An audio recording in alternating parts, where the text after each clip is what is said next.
I couldn't find that clip that I wanted, so I've redone it. Here's the computer stand. I'm very pleased with it. Hope you are too. So now you've seen the finished laptop stand, and I and my wife are very pleased with the result, and so it's time now to crack on with my major project. Now, you'll have seen from the previous video the preparations I'm starting to make. I've got the stock cut to size. All I need to do now is mark all that out. But in my practice cuts for the mortises and tenons, I was deciding to use the bandsaw. But that in itself is going to pose a bit of a problem, because I've got 24 of these joints just for the legs and supporting rails, let alone the bottom table that I'm going to be having in the unit. So all of those tenons that need to be just cut on the bandsaw, really this is a little too low.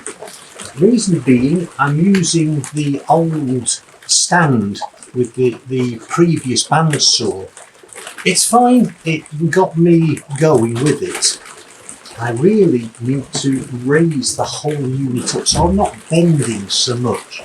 And that's why I thought today's video I would make another stand like this box that you see here. It's on casters, of course, and it's got a wooden frame with plywood finish on 3 sides, and then I've got storage underneath as well. So I thought what I'd do is make another one of these that I can sit the bandsaw on, because it is meant for a bench machine. I can then bolt it down. Another problem with the existing frame is the casters that it's on. Only the front 2 revolve. The back 2 are fixed into a straight position. Now that's fine when you have a big workshop to work in. I don't. I need all 4 casters to work. So that's what I'm going to be doing this afternoon, is just starting to make a new cabinet to sit the bandsaw on. So where to start? During the week I went through my stock of timber. Now you'll have noticed the untidy state of the workshop. Most of that is because I've got a lot of scrap softwood that I've collected over the years. And so what I'm going to be doing is using a lot of that timber to make the frame of this. In the garage I've got the sheet material that I can then face it with. Again, it's not going to be a very tidy affair. You'll notice down here these pieces of plywood don't actually match and meet the corners. Doesn't matter. All it's doing is keeping everything nice and square and stopping everything collapsing when it gets a lot of weight. Because after all, this does weigh 60 odd kilos. So it's going to have to take quite a bit of weight. The advantage is the actual base of the machine that's going to be sitting on here is going to be much smaller than this top, so it won't compromise the centre of gravity. So what I've done, you'll not be able to see it very well, but I've made some initial sketches with what sort of timber I'm going to be using and the rough dimensions.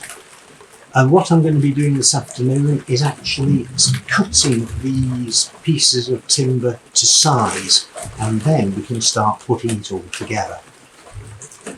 So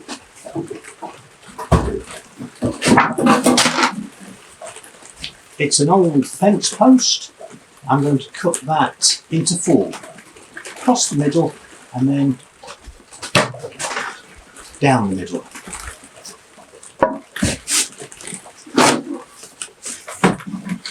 A piece of 3x1. I'm going to cut that down the middle. And that's really why I've got this saw here. This is just to do the first part of the cutting, and then we'll get the table saw out and saw everything to size. So first up is the old fence post that I'm just going to measure for halfway, and then on the table saw I'll measure for half inch again.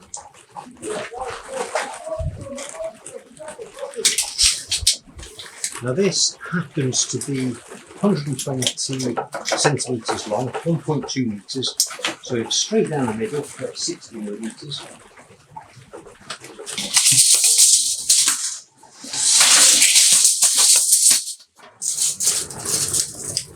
Good way of treating tools, isn't it? So, 60 millimetres.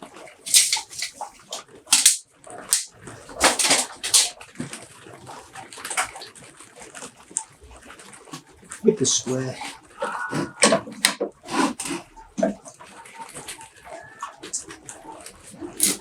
That's where that's going. Second cut.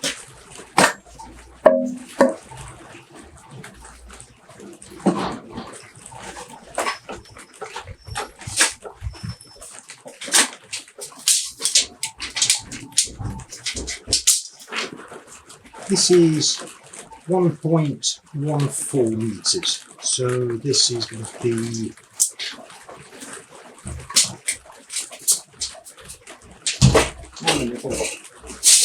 1100, that's 550, and 575.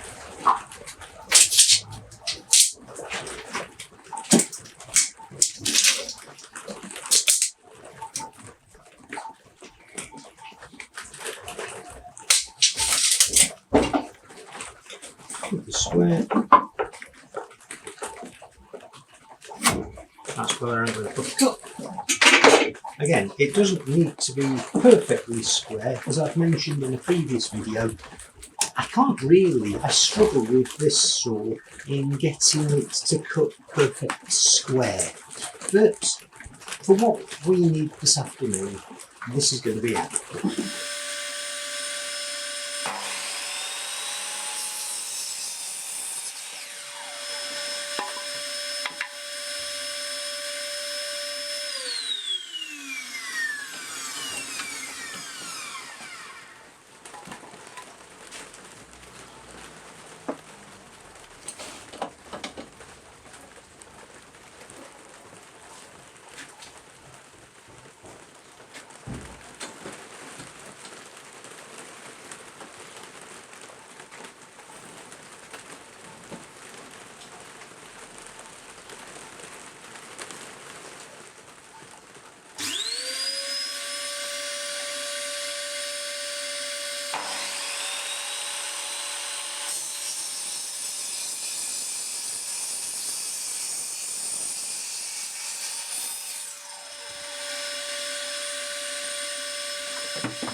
So those two, that's those two. Now everything else is going to be on the table saw. So this is the table saw that I'm going to be using. It's one of the Bosche trade units, suitable for working on a building site, so it's very ruggedly built, and I'll just show you some of the key features. But you'll probably hear in the background the patter of rain on the shelter that I've got outside the shed. This is one of the disadvantages of working in a small space. I've got to have the doors open just for a bit of working space, and that means it's pretty cold at times. We are now well into December and I'm fairly well wrapped up. But anyway, the table saw. It's a very good extruded aluminium fence that locks into place with just one simple lever. Moves all across, and just here, that's the locking lever for the extension table. So I can have very wide pieces of work here. It also means I can move the fence that side if I want to work this side as well. The switch, no fault return on the power switch, and it's just a case of hitting the red knob to stop it. That's the depth gauge, or depth handle, and the blade, when it's fully extended, will give me a cut of about 83-84 millimetres, which is ample for most work. I have cut pieces that are 160 millimetres thick. That's just a case of not moving the fence, but flipping the workpiece end over end, and then I can cut from both sides. Now, I haven't got the fence fitted at the moment, and don't worry, it's not plugged in at the moment. I haven't got the fence fitted because I have been cutting some big pieces of wood, and obviously without the fence installed you do have to be very careful and use a push stick at all times and keep your fingers well away. It is a very dangerous machine otherwise. I'll turn the machine round and then I'll show you the dust extraction port. And the dust extraction port is here. Now, the hose that I'm using for the dust extraction is from an old vacuum cleaner. It happens to fit in there very tightly, and I find it an excellent method of connecting to the dust extraction. And then the other end of the pipe just goes in there and into the main system. So let's get set up. So the first piece that I've got set up, it's ripped these straight down the middle. I've marked where I need to make the centre cut, so I've made sure the blade will actually come through the whole of the workpiece. I've lined up the centre mark with the blade.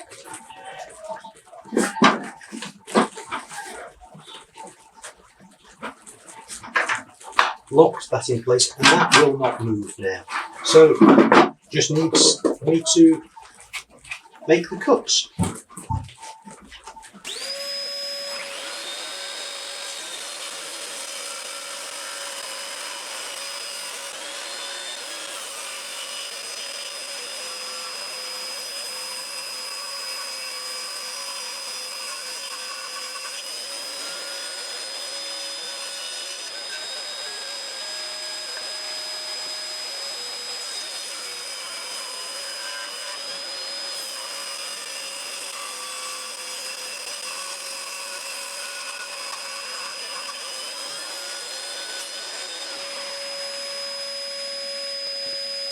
There we go.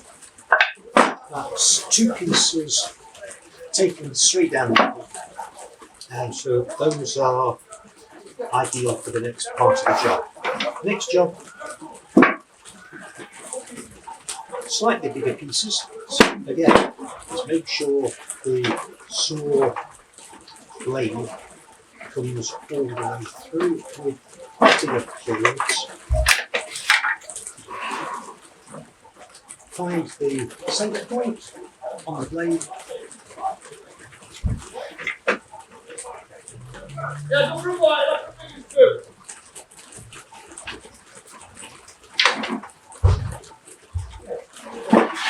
And make these cuts.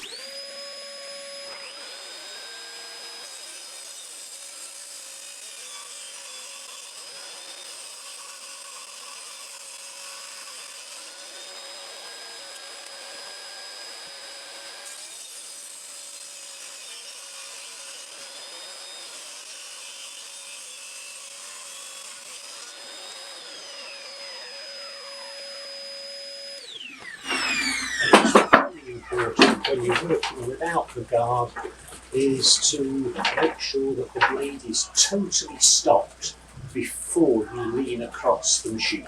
Now, one of the nice things about this table machine is that because it's designed to be used on a building site, all of the attachments are to be found underneath the table. So, just here is the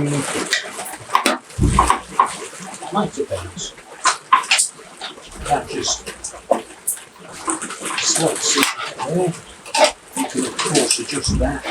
And I've made sure that that is clear of the blade. And what I'm going to do, these are two pieces of wood that I've had in for quite some time. I was practicing hidden dovetail joints with these.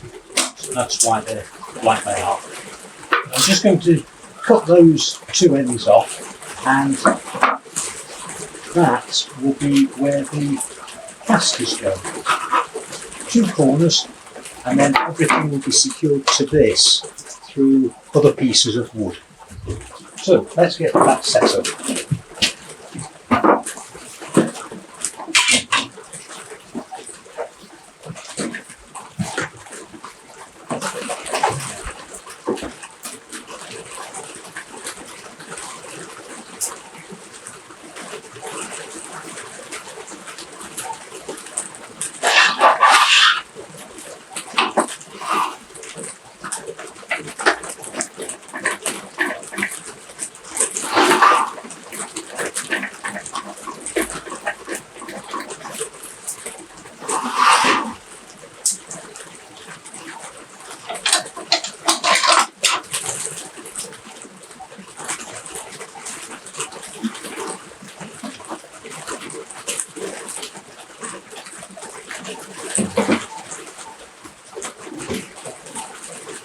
I'm sure that it is and which I've checked because it is not.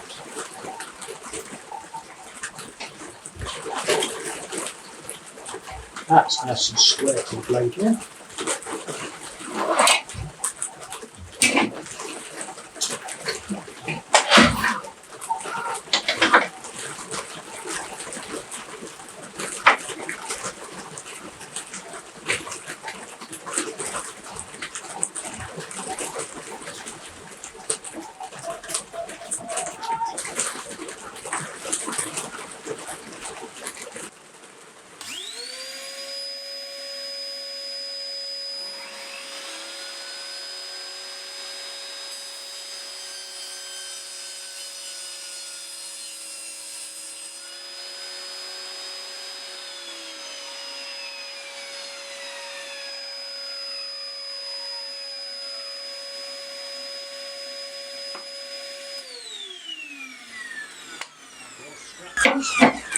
And those will form the base for where these casters are going. Let's just clear up the table.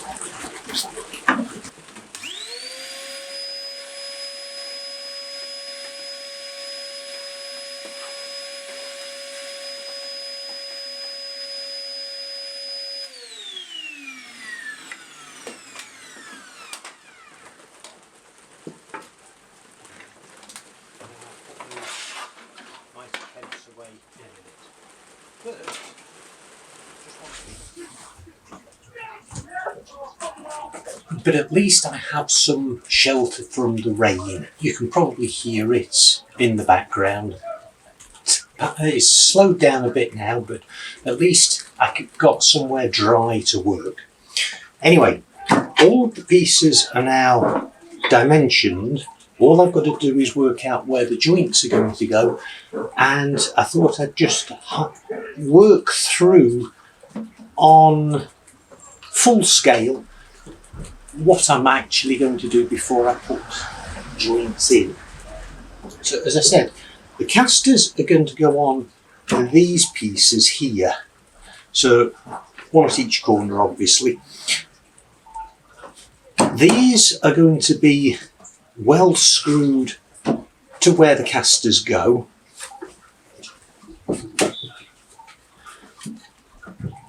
As half joints there, the legs are going to go like that.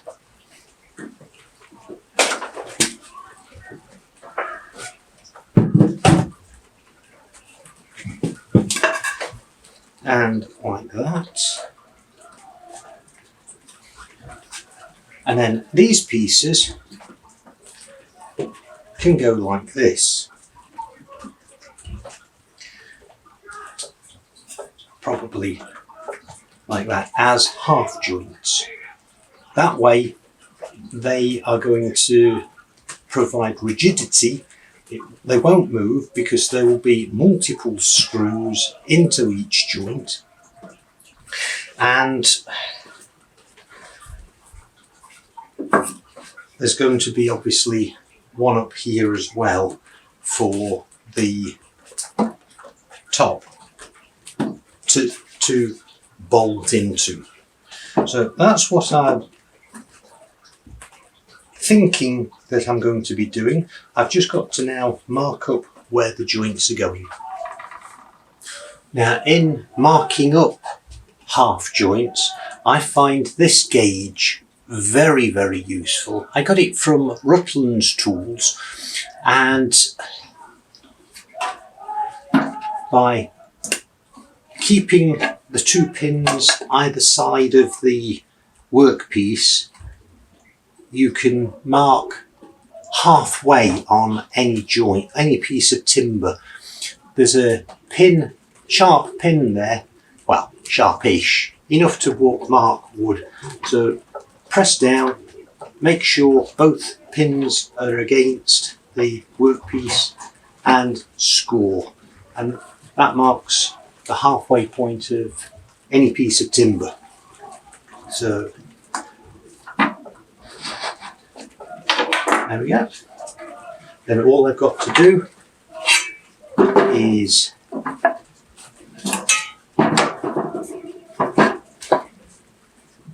mark across like that. Just extend the line that I made, and that way I know exactly which piece of the timber is waste. I've just got to cut that now.